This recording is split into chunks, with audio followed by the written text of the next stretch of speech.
India के दिल में एक जगह है जहां टाइगर्स आजाद घूमते हैं। एक जगह है जहां हाथी पेड़ों के बीचों बीच चिंघाड़ते हैं। ये है Jim Corbett national park, India के सबसे आइकॉनिक वाइल्ड लाइफ के लिए एक सैंक्चुअरी। 1936 में बनाया गया, ये कंजर्वेशन के लिए एक मिसाल है।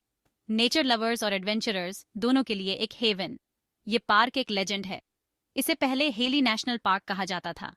बाद में इसका नाम बदलकर जिम कॉर्बेट के नाम पर रखा गया। वो एक मशहूर शिकारी थे जो कंजर्वेशनिस्ट बन गए। कॉर्बेट ने सालों इस जंगल को एक्सप्लोर किया। वो आदमखोर टाइगर्स और लेपर्ड्स को ट्रैक करने और शिकार करने के लिए मशहूर हुए। लेकिन कॉर्बेट सिर्फ एक शिकारी से ज्यादा थे। वो एक स्टोरी टेलर थे, एक लेखक थे और वाइल्ड लाइफ के लिए एक पैशनेट एडवोकेट थे। जिम कॉर्बेट नेशनल पार्क एक बायोडिवर्सिटी हॉटस्पॉट है। ये 500 से भी ज्यादा स्पीसीज के पंछियों का घर है। आप यहाँ कलरफुल किंगफिशर्स, मैजेस्टिक ईगल्स और वाइब्रेंट पीकॉक्स देख सकते हैं। ये पार्क 400 से भी ज्यादा स्पीसीज के पौधों का भी घर है। विशाल साल के पेड़ यहाँ के लैंडस्केप में छाए हुए हैं। वो डीर, मंकीज और स्लॉथ बियर्स को छाया प्रदान करते हैं। लेकिन कॉर्बेट के असली सितारे इसके प्रेडेटर्स हैं। इस पार्क में बंगाल टाइगर्स की अच्छी खासी आबादी है। ये शानदार क्रीचर्स देखने लायक होते हैं। लेपर्ड्स भी जंगलों में घूमते हैं। वो कैमोफ्लाज और स्टेल्थ के महारथी होते हैं। और वाइल्ड डॉग्स को भी न भूलें, जो अपने अविश्वसनीय शिकार कौशल के लिए जाने जाते हैं। जिम कॉर्बेट नेशनल पार्क की लाइफलाइन रामगंगा नदी है। यह प्रिस्टीन वाटरवे पार्क के बीचों बीच बहती है। यह पूरे इकोसिस्टम को सस्टेन करती है। नदी के किनारे कई तरह के वाइल्ड लाइफ का घर हैं। क्रोकोडाइल्स धूप में बैठे रहते हैं। गैरियल्स अपने लंबे थूथन के साथ मछली की तलाश करते हैं। ऑटर्स उथले पानी में खेलते हैं। रामगंगा सिर्फ पानी का सोर्स नहीं है, यह वाइल्ड लाइफ मूवमेंट के लिए एक कॉरिडोर है। जानवर पानी पीने, नहाने और शिकार करने के लिए नदी पर आते हैं। नदी की मौजूदगी एक यूनिक और वाइब्रेंट हैबिटेट बनाती है। यह सभी लिविंग थिंग्स की इंटरकनेक्टेडनेस की याद दिलाती है। इस प्राकृतिक खजाने की रक्षा डेडिकेटेड लोगों की एक टीम करती है। फॉरेस्ट रेंजर्स दिन रात पार्क में पेट्रोल करते हैं। वो जानवरों को पोचर्स और अन्य खतरों से बचाते हैं। ये बहादुर आदमी और औरतें कॉर्बेट के असली हीरो हैं। वो आने वाली पीढ़ियों के लिए इस जंगल को बचाने के लिए अपनी जान जोखिम में डालते हैं। उनका काम आसान नहीं है। उन्हें जंगली जानवरों, खराब मौसम और डिफिकल्ट टेरेन से खतरा होता है, लेकिन उनका डेडिकेशन अटूट है। रेंजर्स की मदद ट्रैकर्स और इन्फॉर्मेंट्स का एक नेटवर्क करता है। वो पार्क के सभी निवासियों की सुरक्षा और वेलबीइंग सुनिश्चित करने के लिए मिलकर काम करते हैं। Section 5 the roar of the tiger. 1973 में इंडिया ने प्रोजेक्ट टाइगर लॉन्च किया। इस एम्बिशियस कंजर्वेशन प्रोग्राम का उद्देश्य बंगाल टाइगर को विलुप्त होने से बचाना था। जिम कॉर्बेट नेशनल पार्क को पहले टाइगर रिजर्व्स में से एक के रूप में चुना गया था। यह कंजर्वेशन इनिशिएटिव एक शानदार सफलता रही है। कॉर्बेट में बाघों की संख्या में साल दर साल बढ़ोतरी हुई है। यह पार्क अब टाइगर कंजर्वेशन के लिए एक ग्लोबल मॉडल माना जाता है। यह initiative habitat improvement, anti poaching efforts और साइंटिफिक मॉनिटरिंग पर फोकस करता है।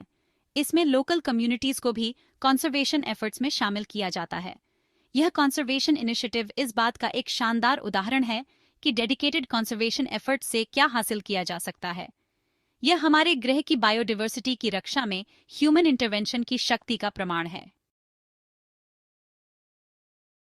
जिम कॉर्बेट नेशनल पार्क की यात्रा एक अनफॉरगेटेबल एक्सपीरियंस होती है। इस पार्क को एक्सप्लोर करने का सबसे अच्छा तरीका जीप सफारी है। एक्सपीरियंस्ड गाइड्स आपको जंगल की गहराई में ले जाएंगे।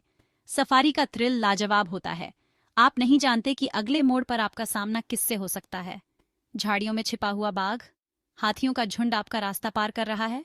यह पार्क अलग अलग सफारी जोन्स ऑफर करता है। हर जोन का अपना यूनिक लैंडस्केप और वाइल्ड लाइफ साइटिंग्स होता है। आप अपनी इंटरेस्ट के हिसाब से अपना जोन चुन सकते हैं। आप चाहे वाइल्ड लाइफ एंथुसियास्ट हों या बस एडवेंचर की तलाश में हो, कॉर्बेट में सफारी एक ऐसा एक्सपीरियंस है जो आपके साथ हमेशा रहेगा। Section 7 Jim Corbett. Jim Corbett Indian wilderness के एक सच्चे लेजेंड थे। 1875 में जन्मे, उन्होंने अपना ज्यादातर जीवन कुमाऊन रीजन में बिताया। वो एक कुशल शिकारी, ट्रैकर और नेचुरलिस्ट थे। कॉर्बेट जानवरों की अपनी गहरी समझ के लिए जाने जाते थे।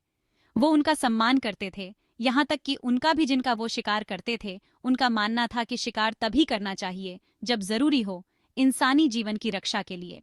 कॉर्बेट की प्रसिद्धि तब बढ़ी जब उन्होंने कई आदमखोर बाघों और तेंदुओं को ट्रैक किया और मार गिराया। इन जानवरों ने स्थानीय गांवों को टेरराइज कर रखा था और कॉर्बेट की बहादुरी ने उन्हें लोकल हीरो बना दिया। लेकिन कॉर्बेट सिर्फ एक शिकारी से ज्यादा थे। वो एक लेखक, एक फोटोग्राफर और वाइल्ड लाइफ कंजर्वेशन के लिए एक पैशनेट एडवोकेट थे।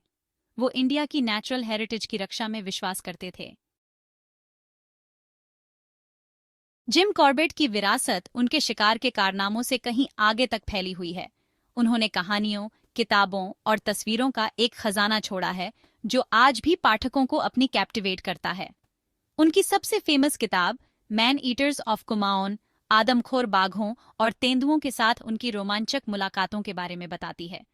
यह वाइल्ड लाइफ लिटरेचर की एक क्लासिक किताब है। कॉर्बेट के लेखन से हमें एक बीते युग की झलक मिलती है। वो इंडियन विल्डरनेस में रहने वाले लोगों और जानवरों के जीवन के बारे में बहुमूल्य जानकारी प्रदान करते हैं। उनके काम ने कॉन्जर्वेशनिस्ट्स की पीढ़ियों को इंस्पायर किया।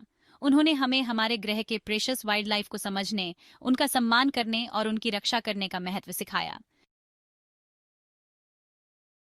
जिम कॉर्बेट नेशनल पार्क को कई चैलेंजेस का सामना करना पड़ता है।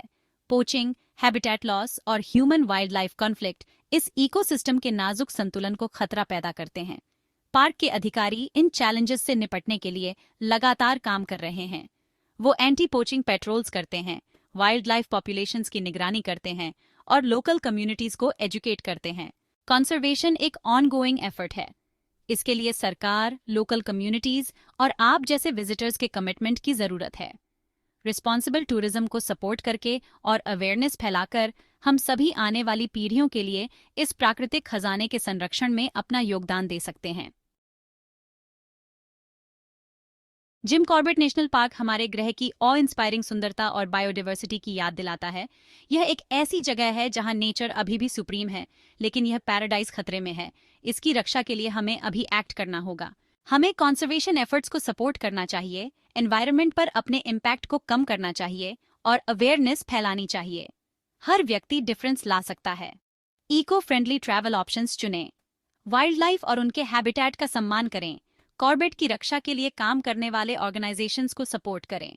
साथ मिलकर हम यह सुनिश्चित कर सकते हैं कि यह जंगल बाघों, हाथियों और अन्य सभी प्राणियों के लिए एक हेवन बना रहे जो इसे अपना घर कहते हैं। जिम कॉर्बेट की स्पिरिट सरसराते पत्तों में, बाघ की दहाड़ में और रामगंगा नदी की शांति में जीवित है। यह एडवेंचर, कंजर्वेशन और नेचर के लिए सम्मान की भावना है।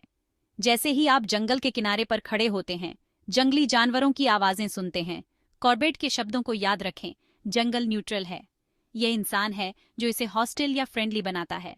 आइए हम जंगल के दोस्त बनना चुनें। आइए हम आने वाली पीढ़ियों के लिए इस जंगल की रक्षा करके कॉर्बेट की विरासत का सम्मान करें। कॉर्बेट की स्पिरिट आपको बुला रही है। क्या आप इस कॉल का जवाब देंगे?